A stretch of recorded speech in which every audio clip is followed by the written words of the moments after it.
So I remember when I was 14, and I went to see Hot Shots Part 2 starring motherfucking Charlie Sheen. And I'm gonna tell you exactly how I went and saw the shit so you can understand exactly what a fucking nerdy kid I am. I went with my mom, that's word is born. I was wearing my purple sweatsuit from my elementary school. Fucking Clarksville Middle School, go fucking Cougars, standing there in a fucking purple sweatsuit at the movies. Mom by my side, take her on a date. Girls weren't really interested, so I had to take her to this place. And me and my mom had a fucking nice little time. We went and saw Hot Shots Part 2 with Charlie Sheen and it ride. And I remember being embarrassed because of things that I saw. Hold on one second, let me clear my throat, I got some phlegm in it, dog. Now I'm back up on the track, and so I continue with the story that I'm saying inside these raps. So anyway, here it is, me and my mom inside the shit, and there's a scene up in Hot Shots Part 2 where this Ice Cube quit. It's a sex scene when Ice Cube goes across like this. You don't see any nip, but you see a belly button, I guess. And I got all blushed just like this, because I wasn't fucking corrupted by 7 years of touring, I guess. At that time, I'm still a virgin and a best, and I'm still a fucking nervous when I see a perfect plus men. I want to see this girl up on the screen with the estrogen. I'm still living, I look at my mom, and my mom turns away, I guess. See, my mom was a rider, she took me to the first shit I've seen. The first time I ever saw anybody rub coke on their gums, G, was my mom right by my side, cause I won tickets to Stone Temple Pilots on the WHFS one night. I was caller number 9, and so that was the first show I ever went to. Sitting there in the fucking audience, my friend too. Me and my friend Dan Pulver, my mom by my side, and this guy rubbing shit all over his gums all damn night. I'm like, Mom, what's that shit that he's doing? Oh, it's just toothpaste, don't pay any attention, look at the music. And so I didn't even know what it was until years later when I'm sitting in a fucking shitty basement in Detroit, son. And all of a sudden the rails are cut out like this, so I see guys doing this all over their lips, and I'm like, oh shit, light bulb, friend. I understand exactly what I saw when I was 13 years old and I saw Stone Temple Pilots, dog.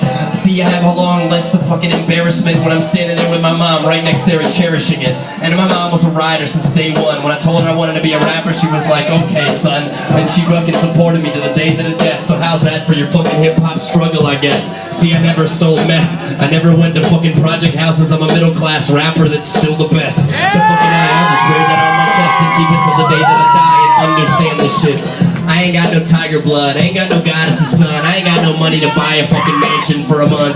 Well fucking A, I'll come around and sing my tour, torpedo of truth for all of y'all, babe. And I don't need 40,000 of you, I don't need 2.5 men, I need 25 people and a glass of whiskey and friends. I'm inside the biggest little city in the world, where I wear skinny jeans and they think I'm not interested in girls.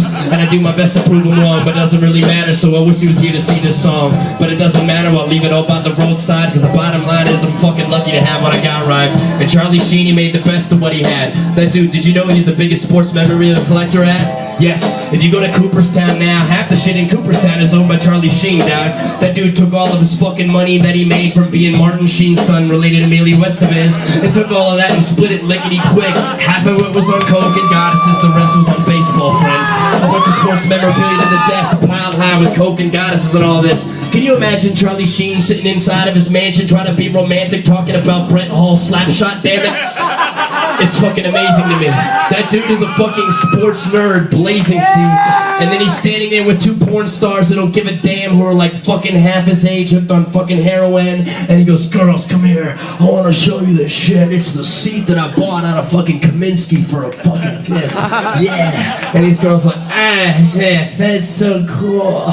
They don't fucking care. They just want more blow. And so as long as they get their blow, Charlie can have his fucking day in court where he sits there on his soapbox and tells them all the things that he can afford. See, if I was Charlie and I was forever 13, I'd probably spend all my money on baseball cards, you see, because I still got all mine stashed in a shoebox with Mark Devereaux's bat that's got a crack from the top.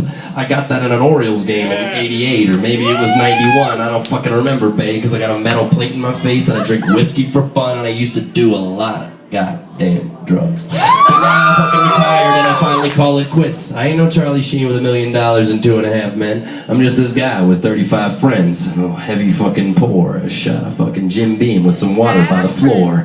And all of y'all giving a damn about these things that I saw. I'll tell you some stories. Just keep the whiskey going.